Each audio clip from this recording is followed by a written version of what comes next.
Aujourd'hui, nous allons voir les droits et devoirs du citoyen. Les droits, on va y passer assez peu de temps puisqu'on a déjà vu ces droits fondamentaux dans un précédent cours.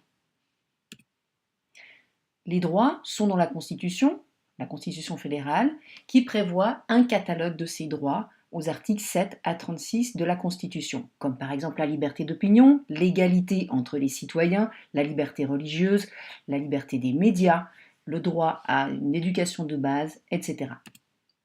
Ces droits ne sont pas sans limite, on ne peut pas faire tout ce que l'on veut. Évidemment, la liberté des uns s'arrête où commence celle des autres. L'article 36 vous dit quelles sont les conditions pour pouvoir limiter les libertés fondamentales. Ces conditions sont au nombre de 4. La première condition, il doit y avoir une base légale, c'est-à-dire une loi. On doit mentionner dans une loi le principe même de cette limite. Plus la limitation des droits fondamentaux est importante, est intrusive, plus cette base légale doit être solide. Idéalement, dans une loi fédérale. Ce n'est pas un petit règlement communal qui va amener à une limitation des droits fondamentaux importante. Toute restriction doit être justifiée par un intérêt public ou pour la protection d'un droit fondamental d'autrui, c'est-à-dire que l'intérêt de la société doit être plus important que votre intérêt personnel. Troisième condition, ça doit être proportionné. Si on vous enlève une partie de votre terrain qui vous appartient, par exemple, pour pouvoir faire passer une route, eh bien, si on n'a besoin que du tiers de votre terrain, on ne va pas vous exproprier de tout votre terrain. Tout doit être proportionné. On rajoute en condition 4 que l'essence même, c'est-à-dire le noyau des droits fondamentaux, est inviolable. Parce que si on pouvait enlever tout simplement vos droits fondamentaux, on ne serait plus dans une démocratie. Par exemple, qu'est-ce qui pourrait limiter la liberté d'opinion? En d'autres termes, la liberté d'expression. Alors nous avons le secret professionnel. Un médecin ne peut pas dévoiler ce que ses patients lui racontent. Vous avez aussi l'interdiction d'injurier une personne ou l'interdiction d'appeler à la haine, qui sont des infractions pénales, qui sont des atteintes à la personnalité. On avait vu ça dans le droit de la personnalité, dans le Code civil. Vous vous rappelez l'article 28 du Code civil qui protège la personnalité de chacun. Et la garantie de la propriété. Comment est-ce qu'on pourrait limiter cette garantie de propriété? Alors oui, vous avez l'expropriation, on vous enlève une partie de votre propriété pour le bien de la collectivité, pour bâtir un immeuble, pour pouvoir construire une route, etc. Vous avez aussi les lois sur l'environnement. On ne peut pas faire n'importe quoi sur son terrain.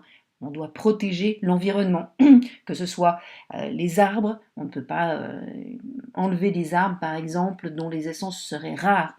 On ne peut pas bâtir des éoliennes si ça ne va pas avec la loi sur l'environnement. Vous avez aussi les autorisations de construire.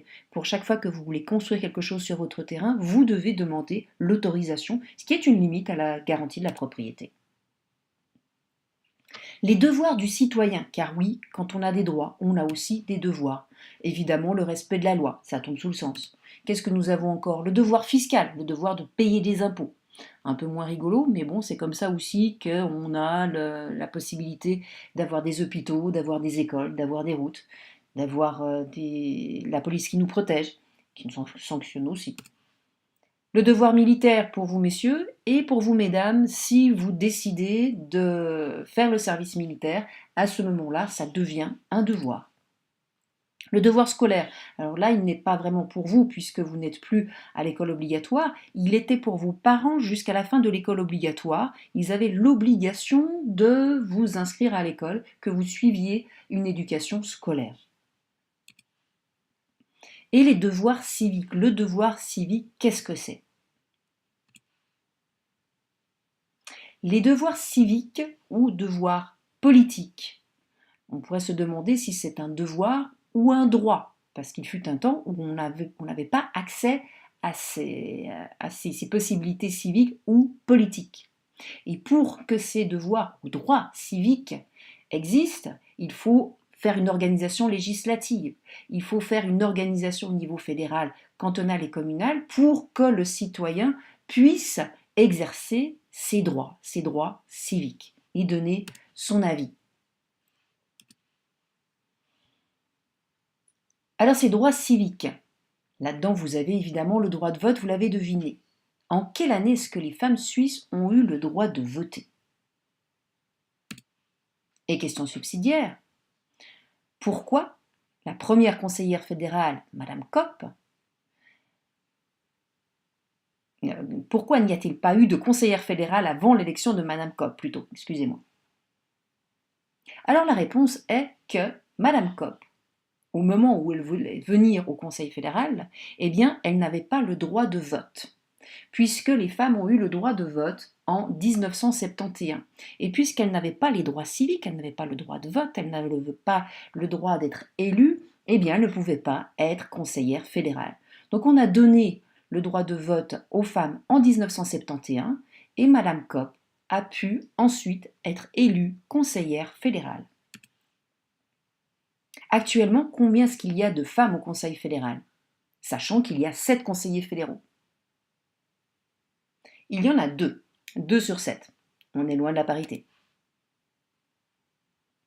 Donc les droits civiques, résumons-nous, qu'est-ce que c'est? Le droit de vote, c'est-à-dire dire oui ou non à une question, acceptation ou refus d'une initiative, par exemple. Vous avez aussi le droit d'élection, le droit d'élire nos représentants, et le droit d'éligibilité, c'est-à-dire le droit d'être élu. Vous pouvez vous porter candidat, si vous êtes un citoyen suisse majeur capable de discernement, vous pouvez vous présenter pour être élu dans certains partis. Et les étrangers, est-ce qu'ils ont des droits civiques? Alors au niveau fédéral, pas vraiment, mais au niveau cantonal et communal, vous avez certains droits. Il y a des communes qui acceptent que les étrangers puissent voter, puissent être élus, c'est-à-dire se porter candidat. En tous les cas, au niveau fédéral, c'est-à-dire pour toute la Suisse, ils ont un droit de pétition, c'est-à-dire de déposer une pétition qui sera examinée par le canton, par la commune, enfin bref, par l'endroit où ils vont déposer cette pétition. Et généralement, on tient compte quand même de cette pétition, si elle est à peu près correcte, parce que c'est quand même un poids électoral aussi. Et les mineurs peuvent aussi déposer une pétition. Donc il n'y a pas besoin d'être majeur suisse pour pouvoir donner son avis. On a, par le biais de la pétition, la possibilité de donner son avis. Mais autrement, vous avez 2 caractéristiques dans la démocratie semi-directe, c'est-à-dire la démocratie de la Suisse, l'initiative populaire et le référendum. Ce sont les 2 biais par lesquels le peuple peut se prononcer, court-circuiter quelque part ses représentants parlementaires. Ce qui n'est pas le cas, par exemple, en France, où c'est une démocratie représentative, il n'y a que le Parlement qui peut fabriquer des lois. Le peuple ne peut pas les court-circuiter. Commençons par l'initiative populaire. Elle permet de modifier la Constitution, donc cette grande loi fondamentale. Les conditions pour pouvoir modifier la Constitution, pour pouvoir proposer une initiative populaire, il faut être un citoyen suisse majeur. Il faut récolter 100 000 signatures valables. Évidemment qu'on ne va pas demander à son petit frère, sa petite sœur de 10 ans de signer. Il faut que ces signatures soient valables. Le délai est de 18 mois. Il est assez vague, assez large. Donc 3 conditions, être un citoyen suisse majeur, 100 000 signatures, 18 mois. Alors, voyons, est-ce que l'on peut tenter l'aventure? Vous avez Mila, versoisienne, 18 ans, jusque-là ça va. Elle aimerait que la salade soit obligatoire dans toutes les cafétérias scolaires. Ah, il manque un S. Alors les conditions pour que sa proposition soit soumise au vote, quelles sont-elles? Citoyen suisse, majeur, 100 000 signatures, un délai de 18 mois. En plus, au moment de la votation, quand la chancellerie fédérale, grand office au niveau fédéral, va récolter ces signatures, va les prendre, va les examiner, va voir si c'est valable, va organiser la votation, va soumettre ça au peuple, il faut qu'il y ait ce qu'on appelle la double majorité. La double majorité signifie que le peuple, la majorité du peuple doit être d'accord et la majorité des cantons doit être d'accord. Donc il faut que 51% des citoyens qui peuvent voter soient d'accord et il faut que la majorité des cantons, on va regarder si Genève est d'accord ou pas, si Berne est d'accord ou pas, si Saint-Gall est d'accord ou pas. Bref, la majorité des cantons doit être d'accord aussi. Nous avons vu que la deuxième spécificité de la démocratie semi-directe, c'est le référendum. Qu'est-ce que c'est que ce référendum? Ce référendum, c'est aussi un moyen de court-circuiter nos parlementaires, de donner son avis en tant que peuple. Le Parlement cherche à faire une loi, le peuple peut demander à donner son avis.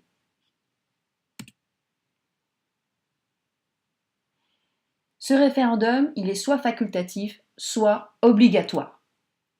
Par exemple, si on veut modifier la Constitution, il y a une initiative, enfin, le Parlement aimerait modifier cette Constitution, ou imagine faire partie de l'Union européenne.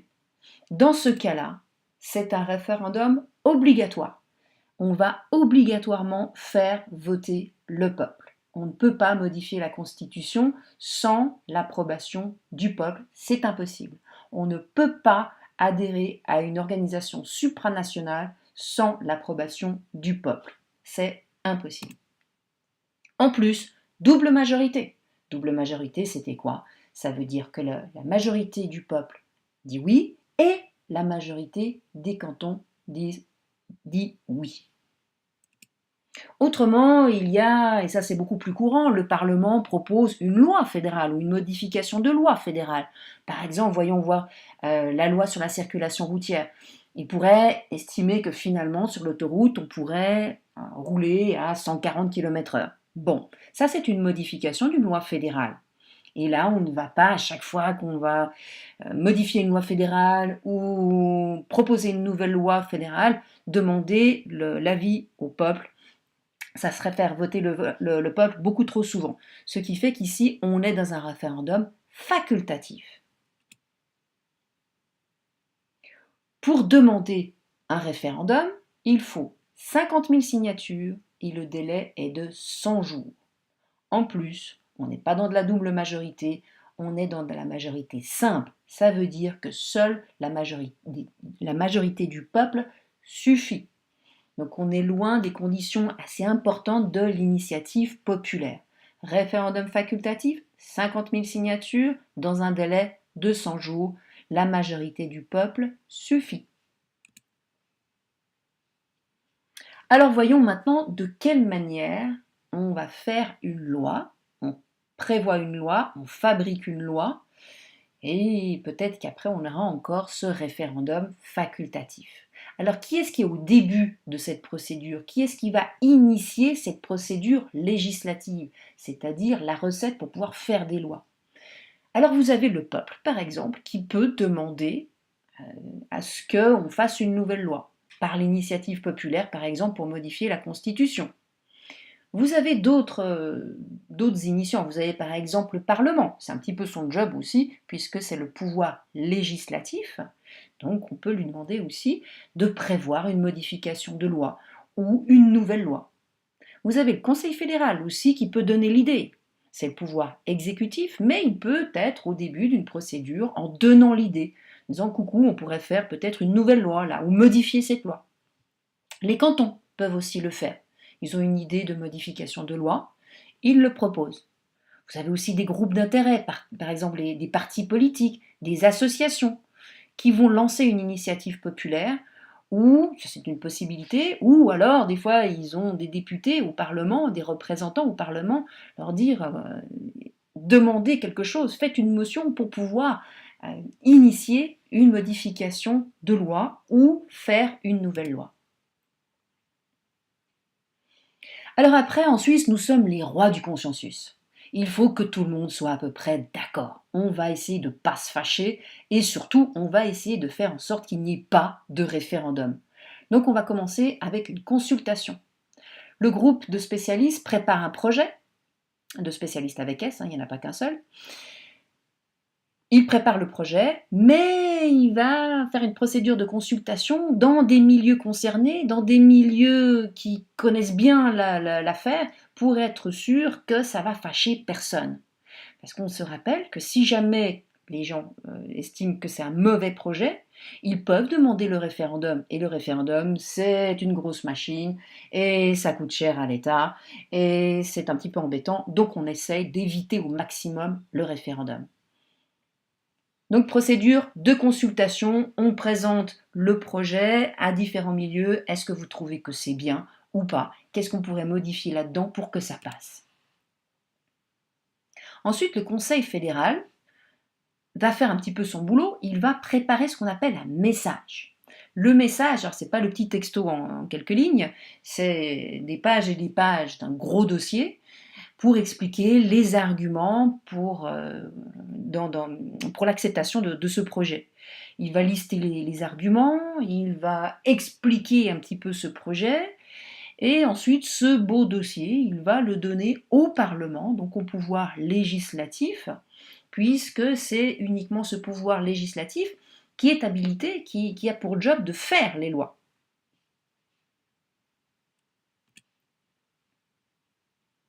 Et là, c'est la procédure blablabla, c'est-à-dire que ça discute, ça discute, ça discute, ça discute. Ça discute dans les deux chambres. Le Conseil des États, qui représente les cantons, et le Conseil national, qui représente le peuple. Ils vont désigner des commissions parlementaires, ils vont réfléchir au projet, et blablabla, et blablabla, et blablabla.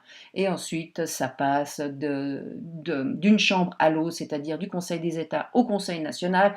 Ils vont voter, on s'organise pour savoir qui des deux vont voter en premier, et ça discute, et ça discute, et ça discute. On appelle ça la navette. Le projet passe d'une chambre à l'autre, et chaque chambre discute du projet et vote sur le projet. On va peaufiner ce projet, toujours dans la crainte immense du référendum. On va essayer de faire en sorte que ça passe, que le peuple ne demande pas le référendum. Les deux chambres votent. On va noter quelle est la majorité des deux côtés. Donc les députés votent sur le projet. Ensuite, ce projet est publié dans ce qu'on appelle la feuille fédérale. Avant, vous trouviez la feuille fédérale dans les bistrots. Maintenant, c'était la feuille d'avis, mais vous aviez aussi des accès papier à la feuille fédérale. Maintenant, vous la trouvez sans problème sur Internet. Et des associations, les partis politiques font régulièrement comme travail de regarder dans cette feuille fédérale pour voir s'il n'y a pas quelque chose qui dérange. Et peut-être dans l'idée de demander un référendum. Les députés qui ont voté pour, espèrent que le référendum ne sera pas demandé. Les députés qui ont voté contre le projet vont essayer de s'organiser pour demander le référendum.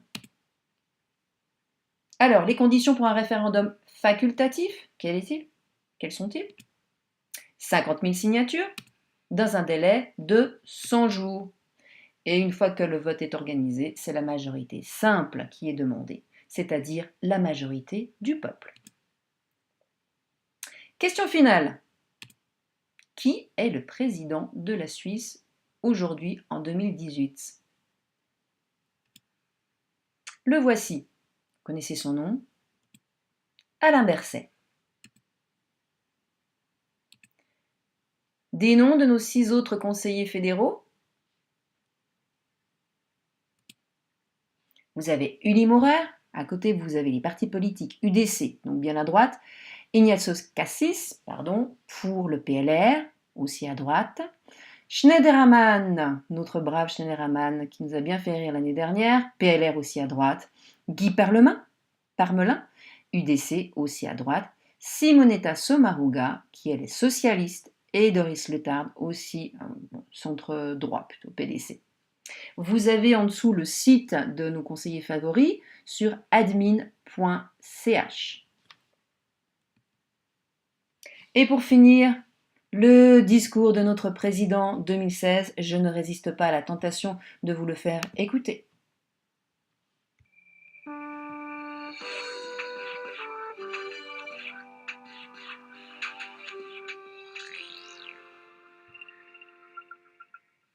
Chers malades, chers proches, amis et connaissances de personnes malades, chers personnels soignants, rire c'est bon pour la santé, selon un dicton populaire.